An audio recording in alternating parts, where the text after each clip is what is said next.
Hey everybody, it's John Hope Bryant, founder, chairman, and chief executive officer of Operation Hope. I'm frustrated. I'm reporting from Africa. If you're coming on live, you can put your comments below. I will respond to each one of them in real time, or I will come back to them. If I have a serious look on my face, it's because this is a very serious topic.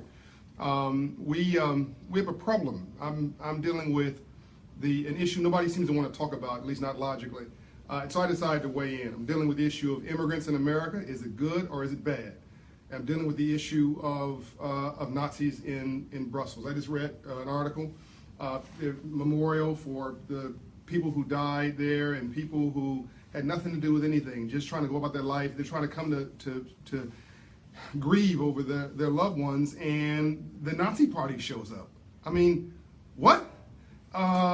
So let me get to that second, because I think Europe has a more serious problem than America. But let me deal with the issue of immigrants in America. Hello, everybody. We're all immigrants. We're all immigrants, or we're the descendants of immigrants. I have a weak connection because I'm in Africa, so just bear with me. We're all immigrants, and we're the descendant of immigrants. The only people who are native to America are Native American Indians, whose rear ends we kicked when we got there. And I mean we collectively, because we're all here of mixed race. That's a whole other topic I dealt with on racism and the stupidity of racism. You can deal with that, watch that video at a later time. But if you're, and I ask people, where are you from? Oh, I'm in Nebraska. No, that's not what I mean. Where's your great-grandfather from? I don't know. Okay, your great-grandfather probably came from Poland, right? Or came from Germany, or came from Ireland, or came from England, or came from some other place in Europe. They came from some place that was oppressing them. They came to America to find a better life. They went to what was called Ellis Island.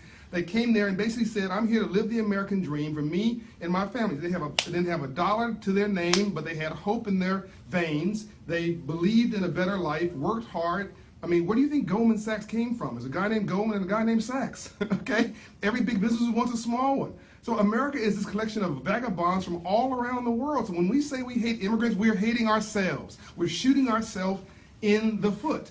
Let me make an economic argument for those. Somebody out there is going to watch this video and go, oh, this guy's all wrong. We don't want Mexicans in this country. First of all, there's a net Mexican outflow from America, not inflow. So get your facts straight. The economy is improved in Mexico. They're going home. And by the way, the jobs they're doing in America, we don't want to do. They're not coming here to steal your stuff. They're coming here for a better life. The same reason that your great-great-grandfather came here. And yes, they should come here legally. And yes, we should have proper prosecution for those who don't get here legally. And yes, we have to be a nation of laws. But these are people who are not coming here to steal your TV set. They're not coming here to rape somebody. They're coming here for a better life. The same reason that your forefathers came to this country. Everybody but blacks are down the wrong boat. You'll get that joke later. And Native Americans, everybody else, literally everybody else, is an immigrant. Now let me talk about the economics of immigration. Let's talk about it from the perspective of diversity, minorities now. For those who don't like minorities. Okay, you want to find an economy stuck on stupid. Find an economy with no diversity. Let's talk about this specifically. What's the largest economy in the world? The United States of America. In the world. What's the only nation in the world with every race of people in its borders? United States of America. Boom. What's the two largest economies in the United States of America? I know people are afraid to comment on this thing I'm doing on this topic, but weigh in when you're comfortable or respond later. It's okay. This is a topic nobody wants to touch. I'm going to touch it. What's the two largest economies in America? California and New York. What's the two most ethnically diverse places in America? California and New York.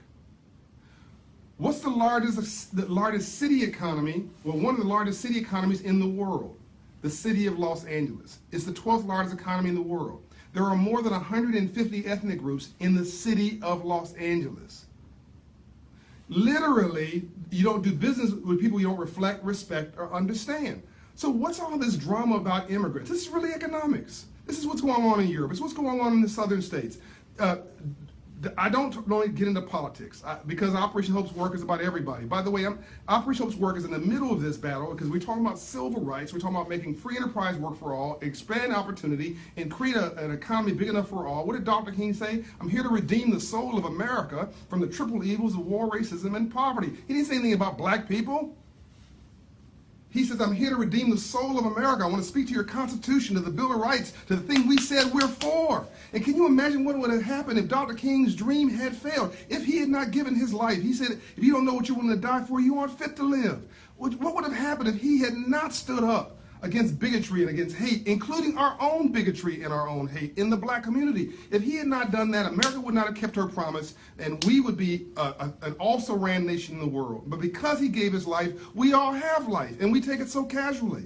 You have to keep redeeming your freedom every day. You got to keep fighting for what's right and just every day, and justice can't be just us. Justice cannot be just us. I think one of Malcolm X's best moments, and I'm sure if he, God rest his soul, he was here, he'd agree. When he came back from Mecca and said to his black Muslim brothers, all due respect to black Muslims, I think there's a fantastic faith and discipline, and the focus on black business and everything is just unparalleled, the way they've disciplined themselves in that, and I wish that some of that would be expanded. But he came back and said, I went to Mecca and I saw white people praying to Allah, which is a Muslim faith. He said, all white people aren't the devil. He was dead within 2 weeks. All right? But I'm sure he's proud of that moment when he said that we cannot be that we cannot be racist ourselves. And when you know more, you can do more. When you know better, you do better. So a diverse economy is a growing economy. A stagnant economy is a dead economy. And so I don't get into politics because Operation Hope's work, I think, is part of a new movement that is about, if you deal with class, you get race for free. And I need Republicans and Democrats and blacks and whites and rich and poor and conservative and liberal and everybody to be under this tent so we can expand an opportunity that works for, create opportunity that works for everybody. The problem here in South Africa where I'm at, it's not racial. I'm going to get back to the political topic in a moment. This is not racial. This is economic here. There's no xenophobia here. There's no racial. No, this is about jobs. You have 55 million people and 6 million taxpayers. Stop there. End of conversation. That's the whole ball game, right? I mean, that is this, right? The 6 million people are afraid somebody's going to take their stuff. The rest of the 45 million people are tired of being abused and want to go take some stuff. What they need is jobs. What Africa needs more than anything else is a job. Back to the topic. So there's a guy named Donald Trump in the U.S. And yes, he's a brilliant marketer, right? Most brilliant, charismatic leaders, whether they're morally sound or a nutcase, are also brilliant marketers. Steve Jobs was a brilliant marketer. Jesus Christ was a brilliant marketer. Okay, so Hitler was a brilliant marketer. Didn't make it somebody you want to follow. But so what's this thing? What is he tapped into? It's not about him. It's not about forget his name, by the way, because I don't really regard for somebody. It's Donald Trump. It's not about him. He's tapped into the anger party. He's tapped into people who are, overwhelmingly high school educated Caucasian males who are angry that the Industrial Revolution has stepped away from them, and young people who want just strength and want to keep it simple. But the vein of pain he's tapped into is legitimate because the economy has stepped away from them. The Industrial Revolution did fall away, but it was going to fall away anyway. That little town needed to reinvent itself. You can't blame Hispanics and blacks and whoever else because your economy is falling apart. That doesn't work. Fear is not a strategy. Anger is not a plan. And we can't keep blaming somebody else. That's what happened right before World War II. We blamed Jews for all of our problems.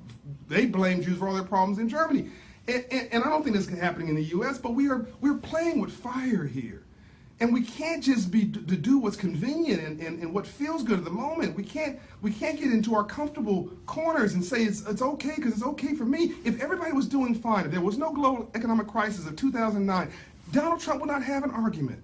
I mean, all these folks in Europe, and they got a bigger problem. They don't have the religious base, the Judeo-Christian values that we have, the moral fiber that we have in the U.S. that sort of keeps us together. This sort of texture, and they've separated themselves by class. And you've got a lot of folks in Europe where the minorities are out in the suburbs and they're separated. And And so that's another topic for another day. America actually has a chance to actually get our hands around some of these problems, but we can't do it by hiding under rocks. We can't do it by blaming people.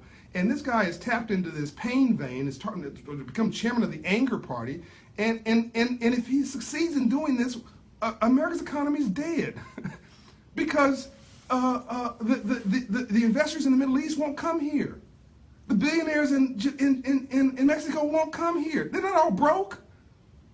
If we close our gates, we don't just close it for people coming in, we also close it for exports going out. We close our economy, we close our minds, we close our hearts, you close your life. So there is no easy way out. We've got to take the risk of being courageous. And we cannot stand by and say that folks in Europe who are trying to mourn the dead, that somehow it's okay that the Nazi party shows up and decides to, throw up all over their pain. It's not okay. It's not okay. We're better than this. And I'm going to do my part. That's what I created Operation Hope for, because I think that you deal with class, you get erased for free. I think this is all economic. I think that if people had a job, they'd be saying to minorities and black people, hey, go, brown people, go. That's fantastic. If they're doing well and their kids are doing well, but for the first time, some people believe that their children will do worse than they are doing. And they feel threatened economically. And they feel their careers and their jobs are threatened. And they're starting to lash out at other people. And it takes all kind of strange forms. I'm going to keep talking about this in bite-sized, 11 minutes is too long, in bite-sized small components in ways that are non-emotional. I'm passionate on this video. Hopefully you didn't hear emotion or me blaming anybody. And I only cited this one person because he's created a whole mechanism around anger, pain, and hate. And I just think it's not healthy for the country's psyche, and somebody needs to say it. And no, I'm not running for anything. Take care. God bless. I'm out. I'll respond to everything in time. Peace from Africa.